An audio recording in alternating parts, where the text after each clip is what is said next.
Brought to you by V-Guard, co-powered by Sensodyne and Vimal. పలుకులలో కేసరి. Associate sponsor UltraTech cement. Rajiv Gandhi మరణం తర్వాత సిక్కుల పరిస్థితి ఏమైంది? ఇవన్నీ ఇందిరాగాంధీ మరణం తర్వాత సిక్కుల యొక్క ఊచకోత కానీ, రాజీవ్ గాంధీ మరి ఉన్నప్పుడు అప్పుడున్నటువంటి కచ్చిదీ వ్యవహారం కానీ, ఇవన్నీ కూడా వాళ్ళ చరిత్ర తీస్తే చాలా ఉన్నాయి. మేము వాళ్ళు చేసిన మంచి పనులను ఎప్పుడు కూడా మేము కాదనలేదు.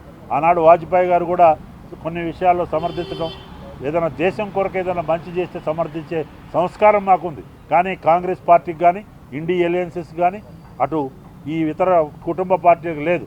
ఎంత బ్రహ్మాండంగా ప్రపంచం ఇవాళ కొనియాడుతున్నారు.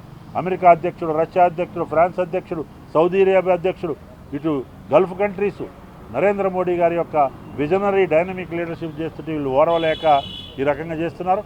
అసలు ఆర్టికల్ 39ని కాన్స్టిట్యూషన్ని మార్చింది ఎవరు? ఆనాడు అనర్హత వేటు నుంచి తప్పించుకోవాలని ఇందిరాగాంధీ గారు రాయబరేలీ నుంచి మరి మొత్తం సండే అయినా ఫక్రుద్దీన్ అలీ అహ్మద్ గారితో సంతకం పెట్టించుకొని మొత్తం మెజార్టీ ఉందని బుల్డోజ్ చేసి 18 రాష్ట్రాలతో సంతకాలు పెట్టించుకొని మరి బుల్డోజ్ చేసింది ఎవరు? అనర్హత వేటు నుంచి తప్పించుకోవాలని రాజ్యాంగాన్ని మార్చింది వాళ్ళు. ఇలా ఏదో పచ్చకామెరలోడికి లోకమంతా పచ్చగా కనపడ్డట్టు కాంగ్రెస్ పార్టీ నీతులు చెప్తున్నారు. ఇలాంటి నీతులు ప్రజలు వినరు. మేము మొత్తం చరిత్ర పంచభూతాల సాక్షిగా అన్ని స్కామ్లే. కాబట్టి ఈరోజు నేషన్ నీడ్స్ మోడీ.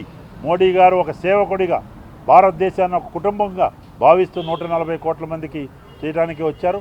కాబట్టి ఆ దిశలో మీ ద్వారా విజ్ఞప్తి చేస్తూ ఢిల్లీ ప్రజలకి, పుర ప్రముఖులకి, మరి ఎలక్షన్లు కాబోయే రాష్ట్రాల్లో ఓటర్ మహాశయులందరికీ కూడా మోడీ గారి నాయకత్వంలో ఎన్డీఏని, బీజేపీని సమర్థించి దేశ సర్వతోముఖాభివృద్ధికి, ఆత్మనిర్భర్ భారత్కి, మరొకసారి భారతదేశం మరి 2047కి ఒక విశ్వగురువు స్థానంలో బ్రహ్మాండంగా సమగ్రాభివృద్ధి కొరకు కృషి చేయవలసిందిగా మీకు విజ్ఞప్తి చేస్తూ, కాంగ్రెస్ పార్టీ చేసే బురద రాజకీయాలు, నీచ రాజకీయాలు, దిగజాడు రాజకీయాలు, కేజ్రీవాల్ మాట్లాడే అబద్ధాలు గోబెల్స్ ప్రచారాన్ని ఇవన్నీ ఖండిస్తూ చట్టం దాని పని అది చేస్తుంది.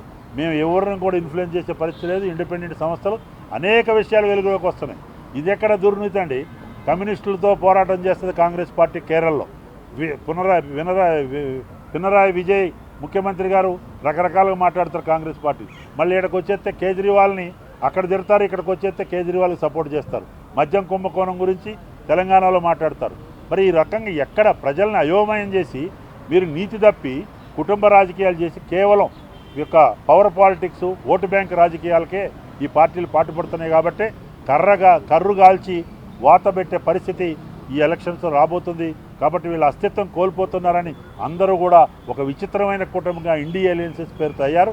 వీళ్ళకి తప్పనిసరిగా శృంగభంగం తప్పదు, ఓటమి తప్పదు, దారుణంగా ఓడిపోతారని చెప్తూ అత్యధిక మెజార్టీతో నరేంద్ర మోడీ గారు 3వ ప్రధానమంత్రిగా అవుతారు ఈ భారతదేశం యొక్క సమగ్రాభివృద్ధికి అని చెప్పి సందర్భంగా తెలియజేస్తారు. Brought to you by V-Guard, co-powered by Sensodyne and Vimal.